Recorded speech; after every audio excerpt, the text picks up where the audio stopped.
air telaga suci membasahi tubuh gendis ungu.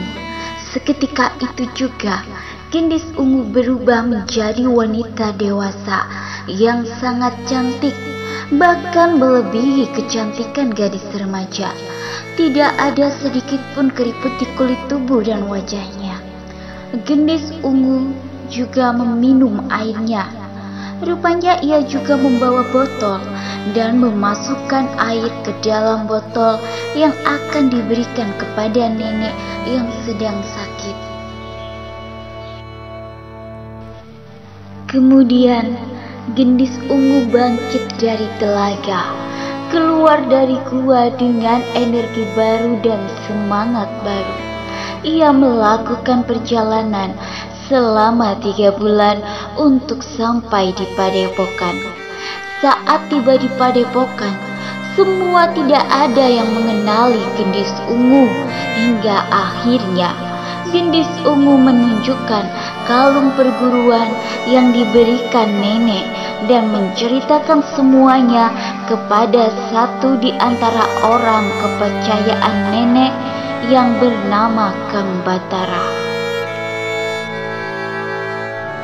Barulah Kang Batara mempercayai bahwa wanita cantik yang ada di depannya adalah gendis ungu yang menjadi adik perguruannya. Gendis ungu menanyakan kemana nenek, namun fakta yang disampaikan Kang Batara sangat menyedihkan hati gendis ungu, bahwa nenek sudah meninggal. Kang Batara meminta gendis ungu untuk tetap tinggal di Padepokan dan mengurus perguruan ini, sebab di antara orang kepercayaan nenek cuma gendis ungu yang belum berkeluarga, sementara yang lainnya sibuk mengurus keluarga, anak dan istri, jadi tidak bisa totalitas mengurus Padepokan. Mereka juga mempunyai pekerjaan lain. Kabar kecantikan gendis ungu tersohor, tersebar di kalangan prajurit sebagai seorang wanita yang memiliki kecantikan yang paripurna dan keluhuran budi pekertinya. Ia juga mampu membawa Padepokan yang dipimpinnya semakin berkembang pesat dan menghasilkan banyak pendapatan.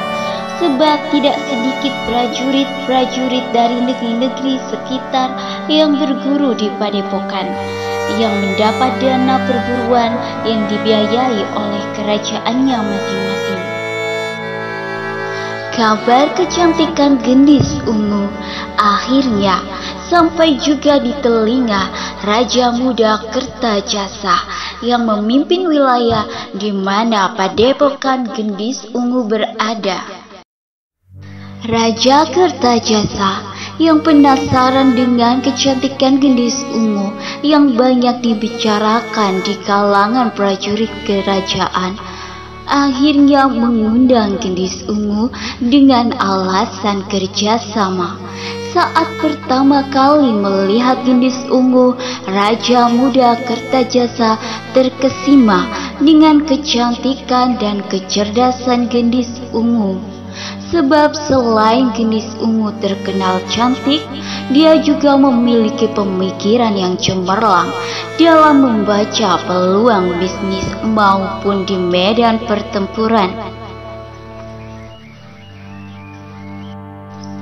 Setelah perjumpaan tersebut, Raja Muda Kertajasa melamar gendis ungu kepada Kang Barata karena mengira Kang Barata adalah kakak gendis ungu.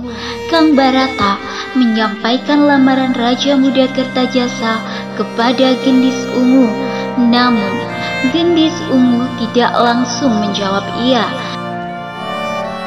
Gendis ungu mengirim surat kepada Raja Muda Kertajasa untuk memberikannya waktu untuk memberikan keputusan. Sebab gendis ungu akan menyelesaikan urusan di masa lalunya terlebih dahulu.